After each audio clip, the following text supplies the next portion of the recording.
काव्यरसिको रामकृष्ण हरी मंडळी, आज आपण संतश्रेष्ठ ज्ञानोबा माऊली यावर मी लिहिलेला अभंग ऐकूया. त्यापूर्वी ज्ञानेश्वर महाराजांची माहिती नाही असा मराठी माणूस मिळणं मुश्किल आहे किंवा मिळणारच नाही, किंवा खूप कमी संतांची माहिती महाराष्ट्राच्या बाहेर आहे. त्यापैकी एक संत ज्ञानेश्वर महाराज. संत ज्ञानेश्वर महाराजांचा जन्म इसवी सन 1275 साली भाद्रपद कृष्ण पक्ष अष्टमी तिथीला औरंगाबाद जिल्ह्यातील पैठणजवळील आपेगाव येथे झाला. ते महाराष्ट्रातीलच नव्हे तर भारतातील एक महान संत व कवी होत. शिवाय सकल संतांमध्ये माऊली असे फक्त ज्ञानेश्वर माऊलीनंच म्हणतात की ज्ञानेश्वर महाराजांनाच म्हणतात.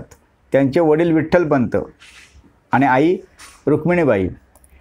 विठ्ठलपंतांनी विवाह केल्यानंतर संसारात असतानाच संन्यास घेतला व ते काशीला गेले. परंतु तेथील गुरूंनी काशीच्या गुरूंनी त्यांना परत पाठवल्याने ते संसारात गुंतले, म्हणजे त्यांच्याच आदेशाने, काशीतील गुरूंच्या आदेशाने. त्यात त्यांना संसारात पडल्यावर, संसाराश्रमाचा स्वीकार केल्यावर निवृत्ती, ज्ञानदेव, सोपान, मुक्ताई ही 4 मुले झाली.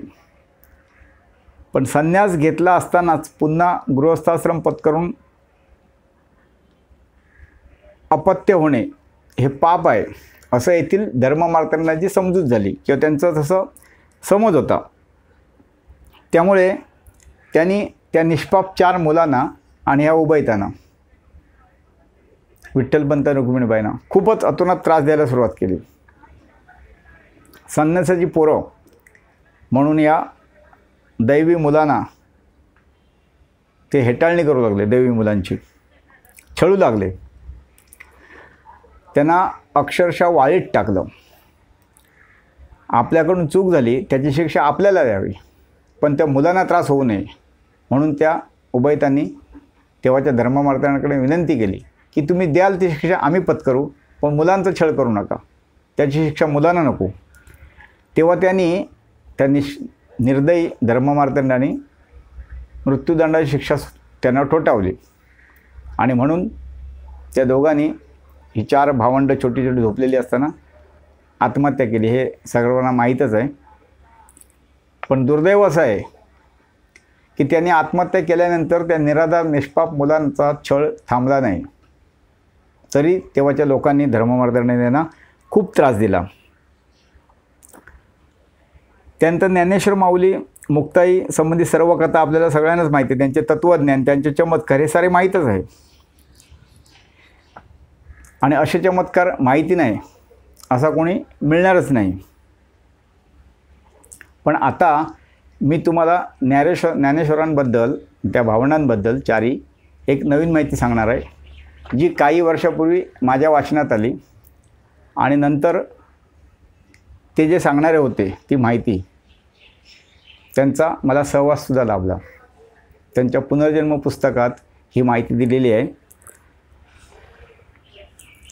ते म्हणजे दिव्यदृष्टीचे वरदान लाभलेल्या, तसेच आपल्या आध्यात्मिक बळावर व तपोबळावर मंगळ, गुरु आणि शनी ह्या 3 ग्रहांवर, शिवाय दुसऱ्या सूर्यमालेतील एका ग्रहावर गेलेल्या, तसेच त्यांनी सांगितलेली मंगळ, गुरु आणि शनी येथील माहिती नंतर गेलेली यांत्रिक जी यानं आहेत त्यांनी दिलेल्या माहितीशी तंतोतंत जुळल्याने ते प्रसिद्ध झाले, किंवा त्यांनी सांगितलेली माहिती ही खरी असल्याचे सिद्ध झाले. इतकंच नाही तर रामायण आणि महाभारताचा त्यांनी काळ निश्चित केला.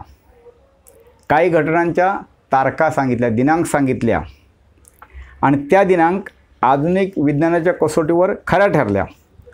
असे एक चमत्कारिक दिव्यदृष्टीचे महापुरुष म्हणजेच ब्रह्मर्षी डॉक्टर पविवर्तक त्यांनी सांगितले. त्यांच्या पुनर्जन्म पुस्तकात लिहिलेले आहे. त्यांच्या अभ्यासानुसार ही 4 भावंडे,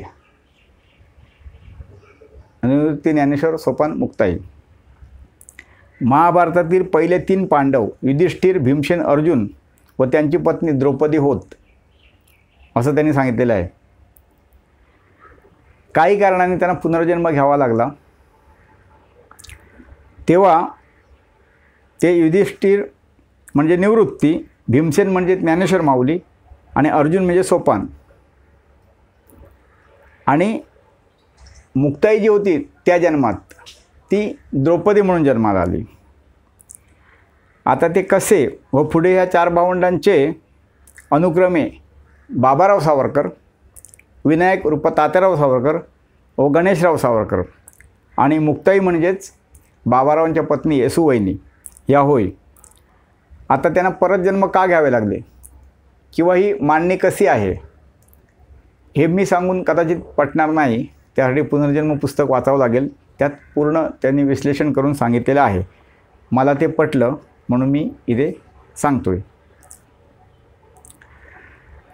ही माहिती तुम्हाला कळावी म्हणून मी मुद्दाम सांगितली. आता आपण अभंगाकडे वळूया. संतश्रेष्ठ ज्ञानेश्वर माऊली. निवृत्ती ज्ञानोबा सोपान मुक्ताई. निवृत्ती ज्ञानोबा सोपान मुक्ताई भावंडे 4ही देव जणू. निवृत्ती ज्ञानोबा सोपान मुक्ताई भावंडे 4ही देव जणू. परी ना जाणती हिणवती सारे, परी ना जाणती हिणवती सारे, संन्याशाची पोरं म्हणती ते. परी ना जाणती हिणवती सारे, संन्याशाची पोरे म्हणती ते. दिदेला हुकुम प्रायश्चित्त घ्यावे. दिदेला हुकुम प्रायश्चित्त घ्यावे, स्वतः संपवावे जीवन हे. दिदेला हुकुम प्रायश्चित्त घ्यावे, स्वतः संपवावे जीवन हे. आई वडिलांनी आत्महत्या केली. आई वडिलांनी आत्महत्या केली तरी चिंता केली सकलांची. आई वडिलांनी आत्महत्या केली, अनाथ झाली भावंडे ती. आई वडिलांनी आत्महत्या केली, अनाथ झाली भावंडे ती. निंदा द्वेष केला पीडा त्यांना दिली. निंदा द्वेष केला पीडा त्यांना दिली, तरी चिंता केली सकलांची. त्या 4ही भावंडांनी निंदा द्वेष केला, लोकांनी पीडा त्यांना दिली. निंदा द्वेष केला पीडा त्यांना दिली, तरी चिंता केली सकलांची. जगाच्या कल्याणा दिधले जे ज्ञान. जगाच्या कल्याणा दिधले जे ज्ञान, ते पसायदानं अभ्यासावे. दिव्य ज्ञान गीता लोका सांगितली. दिव्य ज्ञान गीता लोका सांगितली, लिहून ठेवली ज्ञानेश्वरी. भिंत चालविली रेडा वेद बोले. भिंत चालविली रेडा वेद बोले, चमत्कार केले ऐसे ऐसे. भिंत चालविली रेडा वेद बोले, चमत्कार केले ऐसे ऐसे. वाघावरी बैसे चांगदेव थोर.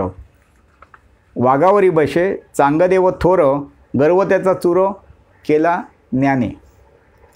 झाले संत किती आगळी महती. झाले संत किती आगळी महती, माऊली म्हणती ज्ञानेशाला. महान तत्वज्ञ चमत्कारी योगी. महान तत्वज्ञ चमत्कारी योगी, नाही दुजा जगी झाला कोणी. वयवर्षे 16. वयवर्षे 16 घेतली समाधी, वंदू सर्व आधी माऊलीना. वयवर्षे 16 घेतली समाधी, वंदू सर्वांनादी माऊलीना. धन्यवाद मित्रांनो. हा अभंग आवडला तर लाईक करा, कमेंट करा कसा वाटला तो. आपल्या मित्रमंडळाला शेअर करा. चॅनल सबस्क्राईब करायचं राहिलं असेल तर अवश्य करा.